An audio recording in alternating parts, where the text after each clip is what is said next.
ನಮಸ್ಕಾರ ಪ್ರೀತಿಯ ಬಂಧುಗಳೇ. ಮನಸ್ಸಿಗೆ ಶಾಂತಿ ಹಾಗೂ ಜೀವನಕ್ಕೆ ಬೆಳಕನ್ನು ನೀಡುವ ಆಧ್ಯಾತ್ಮ ಪ್ರಪಂಚದ ಸ್ಪಿರಿಟ್ ಆಫ್ ಹಿಂದೂ ಚಾನಲ್ಗೆ ನಿಮಗೆಲ್ಲ ಹೃದಯಪೂರ್ವಕ ಸ್ವಾಗತ. ಶ್ರೀದೇವಿ ದಿವ್ಯದರ್ಶನ ಸ್ಕಂದ 6 ವ್ಯಾಸಮುನಿಯನ್ನು ಕುರಿತು ಜನಮೇಜಯನು ಹೈಹಯರ ಬಗ್ಗೆ ಇನ್ನೂ ತಿಳಿಸಬೇಕೆಂದು ಕೇಳಿದನು.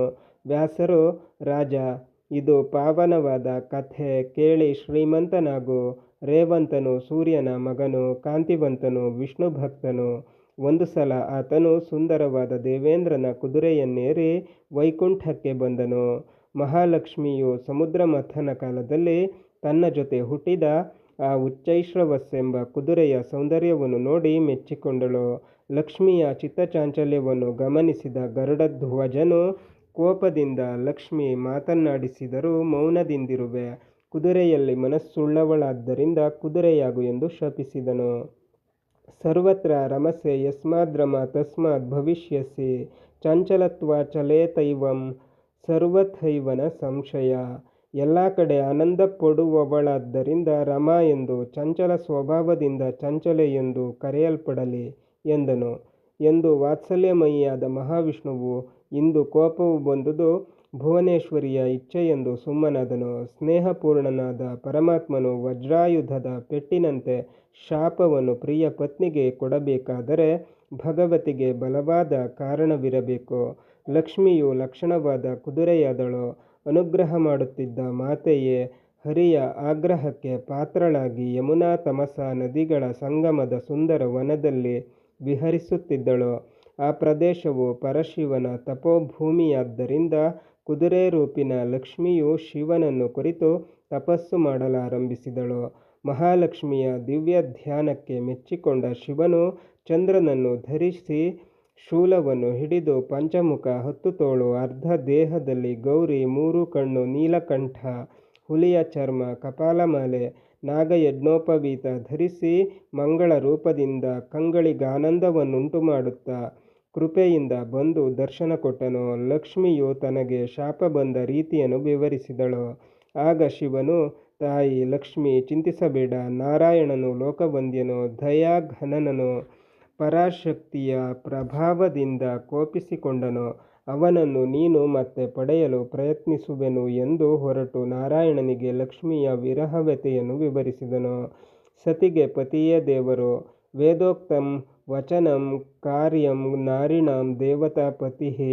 ಪತಿಶುಶ್ರೂಷಾಂ ಸ್ತ್ರೀಣಾಂ ಧರ್ಮ ಏವ ಸನಾತನ. ಮಂಗಳವನ್ನು ಬಯಸುವವರು ವೇದವಾಕ್ಯದಂತೆ ಪತಿ ಶುಶ್ರೂಷೆಯಿಂದ ಪರಮ ಸುಖವನ್ನು ಹೊಂದುವರು. ಪತಿ ಪತ್ನಿಯರ ಪರಸ್ಪರ ಪ್ರೇಮದಿಂದ ಪವಿತ್ರ ವಾತಾವರಣವೇರ್ಪಡುವುದು. ಪರಮೇಶ್ವರನ ಹಿತವಚನಗಳಿಂದ ಸುಪ್ರೀತನಾದ ಹರಿಯು ಲಕ್ಷ್ಮಿಯನ್ನು ಕಾಣಲು ತಾನೂ ಸುಂದರವಾದ ಕುದುರೆಯಾದನು. ಮದಿಸಿದ ಮನಸ್ಸುಳ್ಳವಳಾದ ಮಹಾಲಕ್ಷ್ಮಿಯು ಮಹಾಮಾತೆ ಭುವನೇಶ್ವರಿ ದೇವಿಯನ್ನು ಮರೆತುದರಿಂದ ಪತಿಯ ಕೋಪಕ್ಕೆ ಪಾತ್ರಳಾದಳು, ಕುದುರೆಯಾಗಿ ಕೊರಗಿದಳು. ಶಿವನು ಹೇಳಿದ ಪ್ರಕಾರ ಮತ್ತೆ ಭಕ್ತಿಯಿಂದ ಭುವನೇಶ್ವರಿ ದೇವಿಯನ್ನು ಧ್ಯಾನಿಸಲಾರಂಭಿಸಿದಳು. ಭುವನೇಶ್ವರಿಯ ಸಂಕಲ್ಪದಂತೆ ಲಕ್ಷ್ಮೀನಾರಾಯಣರು ಭೂಮಿಯ ಮೇಲೆ ಕುದುರೆಗಳ ರೂಪಿನಲ್ಲಿ ಕೂಡಿ ಬಾಳಿದರು. ಗುಣವಂತನಾದ ಮಗನು ಹುಟ್ಟಿದ ಕೂಡಲೇ ಕುದುರೆಯ ರೂಪಗಳನ್ನು ಕೊಡವಿದರು. ದಿವ್ಯ ದೇಹದಿಂದ ವೈಕುಂಠವನ್ನು ಸೇರಿದರು. ಅಷ್ಟು ಹೊತ್ತಿಗೆ ಯಯಾತಿ ರಾಜನ ಮಗ ಹರಿವರ್ಮನು ಪುತ್ರಾಪೇಕ್ಷೆಯಿಂದ ತಪಸ್ಸು ಮಾಡುತ್ತಿದ್ದನು. ಲಕ್ಷ್ಮೀನಾರಾಯಣರ ಮುದ್ದಾದ ಮಗುವನ್ನು ಕಂಡು ಅಪ್ಪಿಕೊಂಡು ಆನಂದಪಟ್ಟನು. ಶ್ರೀಹರಿಯ ಇಚ್ಛೆಯಂತೆ ಹರಿವರ್ಮ ರಾಜನು ಮಗುವನ್ನು ಎತ್ತಿಕೊಂಡು ರಾಜಧಾನಿಗೆ ಹಿಂತಿರುಗಲು ಪ್ರಜೆಗಳು ಪರಮಾನಂದ ಭರಿತರಾಗಿ ಭವ್ಯವಾಗಿ ಸ್ವಾಗತವನ್ನು ಬಯಸಿದರು. ಮಗುವಿಗೆ ಏಕವೀರನೆಂದು ಹೆಸರಿಟ್ಟರು. ಮಹಾರಾಣಿಯು ಮಗುವಿಗೆ ಮಾತೆಯಾಗಿ ಮುದ್ದಿನಿಂದ ಬೆಳೆಸಿದಳು. ಉಪನಯನವಾದ ಮೇಲೆ ಪಾರಂಗತನಾದ ಹರಿವರ್ಮನು ಹರ್ಷೋತ್ಸಾಹದಿಂದ ವಿದ್ಯುಕ್ತವಾಗಿ ಏಕವೀರನಿಗೆ ಪಟ್ಟಾಭಿಷೇಕ ಮಾಡಿಸಿದನು. ನಂತರ ಪತ್ನಿ ಸಮೇತನಾಗಿ ಪರ್ವತ ಪ್ರಾಂತ್ಯದಲ್ಲಿ ಪಾರ್ವತೀದೇವಿಯ ಧ್ಯಾನದಲ್ಲಿ ದೇಹವನ್ನು ಬಿಟ್ಟು ಸ್ವರ್ಗವನ್ನು ಸೇರಿದರು. ಶ್ರೀ ಲಕ್ಷ್ಮೀನಾರಾಯಣರ ವರಪುತ್ರ ಏಕವೀರನನ್ನು ಹೈಹಯನೆಂದು ಕರೆಯುತ್ತಿದ್ದರು. ಧರ್ಮಾತ್ಮನೂ ಧೀರನೂ ಆದ ಹೈಹಯನು ಒಂದು ದಿನ ಗಂಗಾ ತೀರದಲ್ಲಿ ಯಶೋವತಿ ಎಂಬ ಸುಂದರ ತರುಣಿಯನ್ನು ಕಂಡನು. ಆಕೆಯು ಅಳುತ್ತಿರಲು ಕಾರಣವೇನೆಂದು ಕೇಳಿದನು. ಅದಕ್ಕೆ ಯಶೋವತಿಯು, ಮಹಾರಾಜ, ವಿಪತ್ತುಗಳಿಲ್ಲದ ಪ್ರಾಣಿಗಳು ಏತ ಕೇಳುತ್ತವೆ.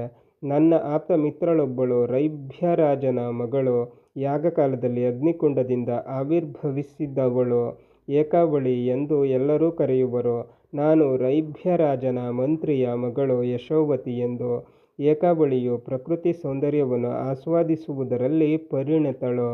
ಒಮ್ಮೆ ವನಗಳಲ್ಲಿ ಸಂಚರಿಸುತ್ತಾ ತನ್ಮಯಳಾಗಿ ನಿಂತಿರಲು ಕಾಲಕೇತುವೆಂಬ ರಾಕ್ಷಸನು ನಮ್ಮನ್ನು ಕಂಡು ಸೆರೆಹಿಡಿದು ತನ್ನ ಅರಮನೆಯಲ್ಲಿಟ್ಟನು. ಏಕಾವಳಿಯನ್ನು ಹೈಹಯ ರಾಜನಿಗೆ ಕೊಟ್ಟು ಮದುವೆ ಮಾಡೆಂದು ಮಹಾಲಕ್ಷ್ಮಿಯು ರೈಭ್ಯನಿಗೆ ಹೇಳಿದ್ದಳು. ಇದರಿಂದ ಏಕಾವಳಿಯು ಚಿಂತಾಕ್ರಾಂತಳಾಗಿ ರಾಕ್ಷಸನಿಗೆ ವಶಳಾಗದೆ ಶ್ರೀದೇವಿಯನ್ನು ಧ್ಯಾನಿಸುತ್ತಿರುವಳು. ನನಗೆ ಬಾಲ್ಯದಲ್ಲೇ ಮಂತ್ರಸಿದ್ಧನೊಬ್ಬನು ಶ್ರೀದೇವಿಯ ದಿವ್ಯ ಬೀಜಾಕ್ಷರ ಮಂತ್ರವನ್ನು ಉಪದೇಶಿಸಿದ್ದರಿಂದ ಏಕಾವಳಿಯು ಬಂಧಮುಕ್ತಳಾಗಿ ಹೈಹಯ ರಾಜನನ್ನು ವಿವಾಹವಾಗಲೆಂದು ದೇವಿಯ ಮಹಾಮಂತ್ರವನ್ನು ಜಪಿಸುತ್ತಿರುವೆನು. ಆ ಚಂಡಿಕಾದೇವಿಯು ಕನಸಿನಲ್ಲಿ ಕಾಂತಿಮಯಳಾಗಿ ಕಾಣಿಸಿಕೊಂಡು, ಮಗಳೇ ಯಶೋವತಿ, ಇಂದು ಗಂಗಾ ತೀರಕ್ಕೆ ಹೋಗು. ಅಲ್ಲಿ ಹೈಹಯನೆಂಬ ರಾಜ ಏಕವೀರನು ಬರುವನು. ಅವನು ಲಕ್ಷ್ಮೀನಾರಾಯಣರ ಮಗನು, ದೇವಿಯ ಭಕ್ತನು, ದತ್ತಾತ್ರೇಯ ಮುನಿಯಿಂದ ನನ್ನ ಮಹಾವಿದ್ಯೆಯನ್ನು ಮಂತ್ರಪೂರ್ವಕ ಪಡೆದಿರುವನು. ಅವನೇ ಏಕಾವಳಿಯನ್ನು ಸೆರೆಯಿಂದ ಬಿಡಿಸಿ ವರಿಸುವನು ಎಂದು ತಿಳಿಸಿದಳು.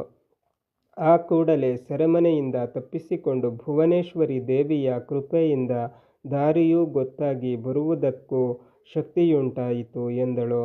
ಹೈಹಯ ವಂಶದ ಏಕವೀರನು ಯಶೋವತಿಯ ಮಾತುಗಳನ್ನು ಕೇಳಿ, ಏಕಾವಳಿಯನ್ನು ರಕ್ಷಿಸುವ ದಾರಿಯನ್ನು ತೋರಿಸು ಎಂದನು. ಅದೇ ವೇಳೆಗೆ ಅಲ್ಲಿಂದ ಆಗಮಿಸಿದ ದತ್ತಾತ್ರೇಯರು ಏಕವೀರನಿಗೆ ಭುವನೇಶ್ವರಿ ಮಹಾಮಂತ್ರವನ್ನು ಉಪದೇಶಿಸಿದರು. ಆ ಮಂತ್ರ ಪುರಶ್ಚರಣ ಪ್ರಭಾವದಿಂದ ಎಲ್ಲವನ್ನೂ ತಿಳಿಯುವ ಶಕ್ತಿ, ಎಲ್ಲೆಡೆ ಸಂಚರಿಸಬಹುದಾದ ಶಕ್ತಿಯು ಏಕವೀರನಿಗುಂಟಾಯಿತು. ಸಮುದ್ರದಂತೆ ಸೈನ್ಯವನ್ನು ನಡೆಸುತ್ತಾ ಯಶೋವತಿಯ ಮಾರ್ಗದರ್ಶನದಲ್ಲಿ ಕಾಲಕೇತುವಿನ ನಗರವನ್ನು ಗೆದ್ದನು. ಯುದ್ಧದಲ್ಲಿ ಕಾಲಕೇತುವನ್ನು ಕೊಂದು ಏಕಾವಳಿಯನ್ನು ಬಿಡಿಸಿ ಅವಳ ತಂದೆಗೆ ಒಪ್ಪಿಸಿದನು. ರೈಭ್ಯರಾಜನು ಏಕವೀರನನ್ನು ಪೂಜಿಸಿ ಪುತ್ರಿ ಏಕಾವಳಿಯನ್ನು ಕೊಟ್ಟು ವಿವಾಹ ಮಾಡಿ ಕಳುಹಿಸಿದನು. ಏಕವೀರ ಏಕಾವಳಿಯ ಮಗ ಕೃತವೀರ್ಯ. ಅವನ ಮಗನೇ ಕಾರ್ತ್ಯವೀರ್ಯಾರ್ಜುನ ದತ್ತಾತ್ರೇಯರ ಭಕ್ತ ಎಂದು ವ್ಯಾಸಮುನಿಯು ಹೇಳಿದನು. ಸಚ್ಚಿದಾನಂದ ಪರಬ್ರಹ್ಮ ಸ್ವರೂಪಿಣಿಯಾದ ಪರಾಶಕ್ತಿಯು ಮಾತ್ರ ಸರ್ವತಂತ್ರ ಸ್ವತಂತ್ರಳು, ಉಳಿದವರೆಲ್ಲ ಪರಾತಂತ್ರರೇ. ವ್ಯಾಸಮುನಿಯು ಸರ್ವಜ್ಞನಾದರೂ ಸತ್ಯವತಿಯ ಮಾತಿನ ಮೋಡಿಗೆ ಒಳಗಾಗಿ ವಿಧವೆಯರಿಂದ ಧೃತರಾಷ್ಟ್ರ, ಪಾಂಡುವನ್ನು, ದಾಸಿಯಿಂದ ವಿದುರನನ್ನು ಪಡೆದನು. ಆ ಕುರುಡ ರೋಗಿ ಮಕ್ಕಳಿಬ್ಬರಲ್ಲೂ ಮೋಹ ಬೆಳೆದು ಆಗಿಂದಾಗ್ಗೆ ಅವರ ಅಭಿವೃದ್ಧಿಗಾಗಿ ಶ್ರಮಿಸಿದನು. ಈ ತನ್ನ ದೌರ್ಬಲ್ಯವನ್ನು ಕುರಿತು ನಾರದನಿಗೆ ಹೇಳಲು ವ್ಯಾಸಮುನಿ, ನೀನು ಮಾತ್ರವಲ್ಲ, ಹರಿಹರ ಬ್ರಹ್ಮರು, ಬ್ರಹ್ಮನ ಮಾನಸಪುತ್ರನಾದ ನಾನೂ ಸಹ ಮಾಯೆಗೆ ಒಳಗಾಗಿ ಅನಂತ ದುಃಖವನ್ನನುಭವಿಸಿದೆನು. ಸಮಯ ಸಂದರ್ಭ ಹೇಗೆ ಬಂದು ಮೋಹದ ಸೆಳೆಯಲ್ಲಿ ಸಿಕ್ಕುವಂತೆ ತಿಳಿದೇ ಬರುವುದಿಲ್ಲ. ಕಾರಣವೇನೆಂದರೆ ಜಗದೀಶ್ವರಿಯನ್ನು ಆಗಿಂದಾಗ್ಗೆ ಸ್ಮರಿಸದಿರುವುದರಿಂದ. ನನ್ನ ಚಿತ್ತ ಚಂಚಲತೆಯ ಪರಿಣಾಮವನ್ನು ತಿಳಿಸುತ್ತೇನೆ, ಕೇಳು. ಪರ್ವತ ಮುನಿಯು ನನ್ನ ಸಹೋದರಿಯ ಮಗನು. ಭರತಖಂಡವನ್ನು ನೋಡಲು ಇಬ್ಬರು ದೇವಲೋಕದಿಂದ ಬರುತ್ತಾ ಇಲ್ಲಿರುವಷ್ಟು ಕಾಲದಲ್ಲಿ ನಮ್ಮಿಬ್ಬರ ಮನಸ್ಸಿಗೆ ಹೊಳೆಯುವ ಎಲ್ಲ ಬಗೆಯ ಭಾವನೆಗಳನ್ನು ಒಬ್ಬರಿಗೊಬ್ಬರು ಹೇಳಬೇಕೆಂದು ಪ್ರತಿಜ್ಞೆ ಮಾಡಿದೆವು. ಮಾರ್ಗದಲ್ಲಿ ಮಳೆಗಾಲವಾದ್ದರಿಂದ ಮಹಾರಾಜ ಸಂಜಯನ ಅರಮನೆಯಲ್ಲಿ 4 ತಿಂಗಳು ತಂಗಬೇಕಾಯಿತು. ನಮ್ಮ ಸೇವೆಗೆ ರಾಜಕುಮಾರಿ ದಮಯಂತಿಯನ್ನು ಸಂಜಯ ರಾಜನು ನೇಮಿಸಿದನು. ಸ್ತ್ರೀಯರು ಸಂಗೀತ ಪ್ರಿಯರು, ಸೌಂದರ್ಯೋಪಾಸಕರು. ನಾನು ಗಾಯತ್ರಿ ಸಾಮವನ್ನು ಗಾನ ಮಾಡುವಾಗ ದಮಯಂತಿಗೆ ಆನಂದವಾಗಿ ನನ್ನಲ್ಲಿ ಅನುರಕ್ತಳಾದಳು. ಸಮೀಪ ಸ್ನೇಹ, ಸವಿಮಾತು, ಸಮಾನ ಧರ್ಮವು ನಮ್ಮಲ್ಲಿ ಪ್ರೀತಿ ಬೆಳೆಯುವಂತೆ ಮಾಡಿತು. ಇದನ್ನು ಗಮನಿಸಿದ ಪರ್ವತನಿಗೆ ಕೋಪ ಬಂದು ನನ್ನ ಮುಖವು ಕಪಿಯಂತೆ ಕಾಣಲೆಂದು ಶಾಪ ಕೊಟ್ಟನು. ಆದರೂ ದಮಯಂತಿಯು ಹಠ ಮಾಡಿ ನನ್ನನ್ನೇ ಮದುವೆಯಾದಳು. ಕೆಲವು ವರ್ಷಗಳಾದ ಮೇಲೆ ಬಂದ ಪರ್ವತವನ್ನು ಉಪಚರಿಸಿ ವಿನಯದಿಂದ ಸೇವೆ ಮಾಡಿದೆನು. ಸಂತೋಷಪಟ್ಟ ಪರ್ವತನು ಶಾಪ ವಿಮೋಚನೆ ಮಾಡಿದನು. ಗಾನನಾದ ಮಾಧುರ್ಯವು ಎಲ್ಲಕ್ಕೂ ಮಿಗಿಲಾದುದು. ರಸಮಾರ್ಗವನ್ನು ತಿಳಿದವರೇ ರೂಪ, ಧನ, ರಾಜ್ಯ, ಧರ್ಮ, ಕಲೆ, ಸಾಹಿತ್ಯ, ಸಂಗೀತವನ್ನು ಆಸ್ವಾದಿಸಬಲ್ಲರು. ಗಾನ ರಸವನ್ನು ಬಲ್ಲ ಕಾಡಿನ ಜಿಂಕೆಗಳು ಮೈಮರೆತು ನಿಂತು ಕೇಳುವವು. ಪ್ರಾಣವನ್ನೇ ಒಪ್ಪಿಸಲು ಸಿದ್ಧವು. ನಾರದನು ಸಪ್ತಸ್ವರ ರೂಪವಾದ ವಿದ್ಯೆಯನ್ನು ತಿಳಿದಿದ್ದನು. ಆ ವಿದ್ಯೆಯು ಗಾನಯೋಗಿ ಶಿವನಿಗೆ ಮಾತ್ರ ತಿಳಿದಿರುವುದು. ಸ್ವರಜ್ಞೋ ಗ್ರಾಮವಿತ್ಕಾಮಂ ಮೂರ್ಛನಾಜ್ಞಾನಭೇದಭಾಕ್ ದುರ್ಲಭ ಪುರುಷಾಶ್ಚಪ ಸ್ವರಜ್ಞೋ ದುರ್ಲಭೋಪಿ ವೈ. ಗಾನದಲ್ಲಿ ಸ್ವರ, ಗ್ರಾಮ, ಮೂರ್ಛನಾದ ಭೇದ, ಶೃಂಗಾರಾದಿ 8 ರಸಗಳು ತಿಳಿದ ಮನುಷ್ಯರು ದುರ್ಲಭರು. ಗಂಗಾ ಸರಸ್ವತಿಯಲ್ಲಿ ಸ್ನಾನ ಮಾಡಿದವರು ಸುಖವನ್ನನುಭವಿಸುವಂತೆ ಸ್ವರಜ್ಞಾನವನ್ನು ಸಂಪೂರ್ಣವಾಗಿ ತಿಳಿದವರು ಕೈಲಾಸವಾಸದಷ್ಟು ಸುಖವನ್ನನುಭವಿಸುವರು. ಸಪ್ತಭೇದಂ ನಯೋವೇದ ಸಪಶು ಸುರರಾಡಪಿ. ಸ್ವರಗಳ ಉಚ್ಚಾರಣೆಯ ಕಾಲಪ್ರಮಾಣವನ್ನು ತಿಳಿದಿರುವವನು ಮನುಷ್ಯನಾದರೂ ದೇವನೇ ಸರಿ. ಸಪ್ತಸ್ವರಗಳ ಭೇದವನ್ನು ತಿಳಿಯದವನು ದೇವೇಂದ್ರನಾದರೂ ಪಶು ಸಮಾನ. ಮೂರ್ಛನಾದ ಭೇದಗಳನ್ನು ತಾನಗಳ ಮಾರ್ಗವನ್ನು ತಿಳಿದವನು ಸಂತೋಷಪಡುವನು. ನಾರದನ ದೇವಗಾನವನ್ನು ಕೇಳಿ ಮನಸೋತ ದಮಯಂತಿಯನ್ನು ರಾಜರಾಣಿ ಮೆಚ್ಚಿದರು. ಬಹು ಬೆಲೆಯುಳ್ಳ ವಸ್ತುಗಳನ್ನು ಬಳುವಳಿಯಾಗಿ ಕೊಟ್ಟನು.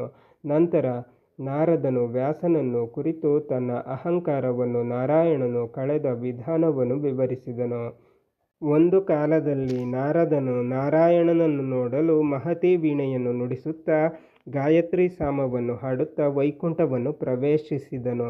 ಲಕ್ಷ್ಮೀದೇವಿಯು ನಾರದನನ್ನು ಕಂಡ ಕೂಡಲೇ ಅಂತಃಪುರಕ್ಕೆ ಹೊರಟು ಹೋದಳು.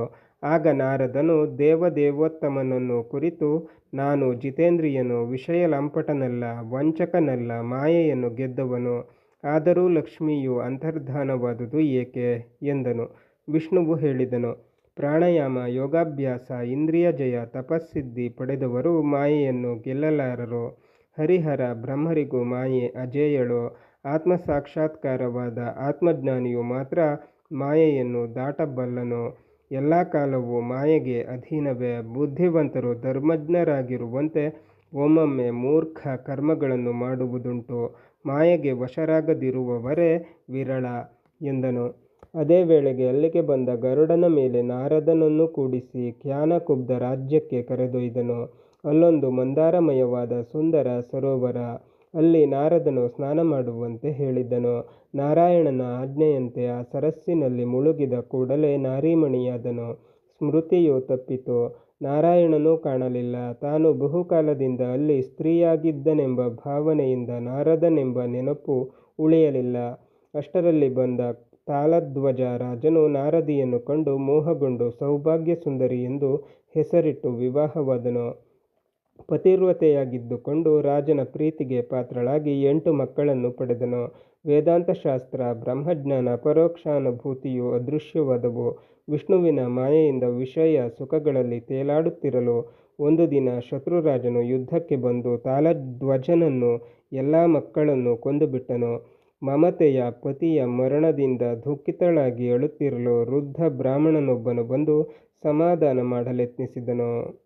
ಕೋಟಿಶಸ್ತ್ರೇ ಮೃತಪುತ್ರ ಜನ್ಮ ಸಮುದ್ಭವ ಪಿತರಂ ಪತಯಶ್ಚೈವ ಭ್ರಾತರೋ ಜಾಮಯಸ್ತತ ಕೇಶಾಂ ದುಃಖಂ ತ್ವಯಾ ಕಾರ್ಯಂ ಭ್ರಮೇಸ್ಮಿನ್ ಮಾನಸೋದ್ಭವೆ ವಿತತೆ ಸ್ವಪ್ನಸದೃಶೆ ತಾಪದೆ ದೇಹಿನಾಮಿಹ. ಎಲೋ ಸ್ತ್ರೀಯೇ, ಅನೇಕ ಜನ್ಮಗಳನ್ನೆತ್ತಿರುವೆ. ಅನೇಕ ತಂದೆ ತಾಯಿ, ಅಣ್ಣ ತಮ್ಮಂದಿರು, ಗಂಡು ಮಕ್ಕಳು, ಅತ್ತಿಗೆ ನಾದಿನಿಯರು ಆಗಿ ಹೋಗಿದ್ದಾರೆ. ಕೋಟಿಗಟ್ಟಲೆ ಬಂಧುಗಳಾಗಿ ಬಂದು ಮರಣವನ್ನಪ್ಪಿದ್ದಾರೆ. ಕನಸಿನಂತೆ, ಮನಸ್ಸಿನ ಭ್ರಮೆಯಂತೆ ಈ ಸಂಸಾರ. ಅಶುಚಿಯಾಗಿರುವೆ, ಸ್ನಾನ ಮಾಡಿ ಶುಚಿಯಾಗು ಎಂದನು.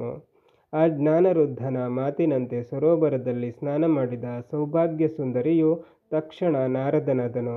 ಬ್ರಾಹ್ಮಣನು ನಾರಾಯಣನ ರೂಪಿನಲ್ಲಿ ಕಾಣಿಸಿಕೊಂಡನು. ನಾರಾಯಣನು ವೈಕುಂಠಕ್ಕೂ ನಾರದನು ಸತ್ಯಲೋಕಕ್ಕೂ ಹೋದರು.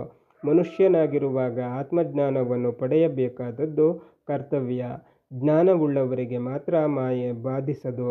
ಎಚ್ಚರಕ್ಕೆ ಬಂದ ಕೂಡಲೇ ಕನಸು ಮನಸ್ಸಿನ ಭ್ರಮೆ ಎಂದು ಅರಿತು ನಗುವಂತೆ. ಜ್ಞಾನಿಯು ಮಾಯೆಯ ಕಾರ್ಯವನ್ನು ಕಂಡು ನಗುವನು. ವಿವೇಕ ವೈರಾಗ್ಯಗಳಿಂದ ಶುದ್ಧಚಿತ್ತನಾಗಿ ಶ್ರೀದೇವಿಯ ಉಪಾಸನಾ ಮೂಲಕ ಬ್ರಹ್ಮ ಚೈತನ್ಯವನ್ನು ಸಾಕ್ಷಾತ್ಕರಿಸಿಕೊಳ್ಳಬೇಕು.